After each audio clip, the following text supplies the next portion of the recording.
தேனி நாடாளுமன்ற தொகுதி அமமுக வேட்பாளர் டிடிவி தினகரன் பழனிச்செட்டிப்பட்டி பகுதியில் பிரச்சாரம் மேற்கொண்டு வருகிறார். அந்த காட்சிகளை பார்க்கலாம். நம்ம தேனி மாவட்டத்தில் உள்ள நிர்வாகிகள் தொண்டர்கள்லாம் அந்த காலத்துல ராஜாக்கள் காலத்துல வரலாற்றுல படிப்பு மாதிரி ஒரு படை மாதிரி அங்க வந்து இறங்கி அந்த தொகுதி முழுவதும் இருந்து அந்த மக்களுக்கு வாக்கு கேட்டு திமுக கூட்டணிய டெபாசிட் காலி செய்தார்கள். உங்களுக்கு தெரியும், அப்ப நீங்க தொலைக்காட்சியில எல்லாம் பார்த்திருப்பீங்க.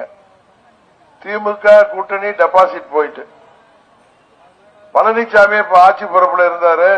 அமைச்சர்கள் எல்லோரும் அப்ப அமைச்சர்களா இருந்தவர்கள்லாம் ஒவ்வொரு தெருவிலையும் அமர்ந்து அங்க உள்ள மக்கள் எல்லாம் மிகவும் ஏழ்மை நிலையில் உள்ளவர்கள் 90% மேல. அதனாலதான் அம்மா அந்த தொகுதியை நிறைய திட்டங்கள் கொடுத்து அந்த தொகுதியை வளர்த்தெடுக்கணுங்கிறதுக்காக அம்மா அவர்கள் அங்கே போட்டியிட்டார்கள். அந்த தொகுதி மக்கள் தினக்கூலிகள், ஆணாக இருந்தாலும் சரி பெண்ணாக இருந்தாலும் சரி, டெய்லி வேலைக்கு போனாதான் வீட்டில் அடுப்பறியும். அதே மாதிரி அந்த தொகுதியில தான் ராயபுரம் இருக்கு, அங்கதான் மீனவர்கள் ஏரியா. அவர்கள் எல்லாம் கடலுக்கு சென்றால்தான் அவர்கள் வீட்டிலேயே வருமானம். அவ்வளவு ஏழ்மை நிலையில இருந்தாலும் ஒரு வீட்டுல 5-6 பேர் சின்ன வீட்டுல இருந்தாலும் ஆளுங்கட்சி என்ன நினைச்சிச்சு, அவங்களெல்லாம் விலைக்கு வாங்கிடலாம், ஓட்டுக்கு 10,000 ரூபாய் கொடுத்தா ஒரு வீட்டுல 5-6 பேர் இருப்பாங்க, 7 பேர் இருக்காங்க, 50,000 60,000 70,000 கொடுக்கிறப்ப நமக்கு ஓட்டளித்து விடுவார்கள். தினகரன் அதை மாதிரி கொடுக்க முடியாது, எப்படி அவர் ஜெயிக்கிறார் பாப்போன்னு கொடுத்தாங்க.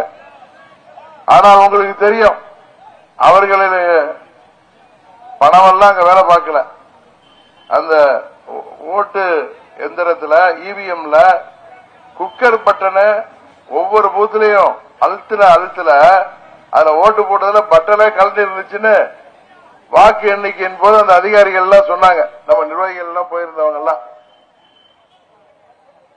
அதிமுகவை விட 41,000 வாக்கு வித்தியாசத்துல அதிகமா ஜெயிச்சேன். அங்க கிடைத்த சின்னம் தான் குக்கர் சின்னம்.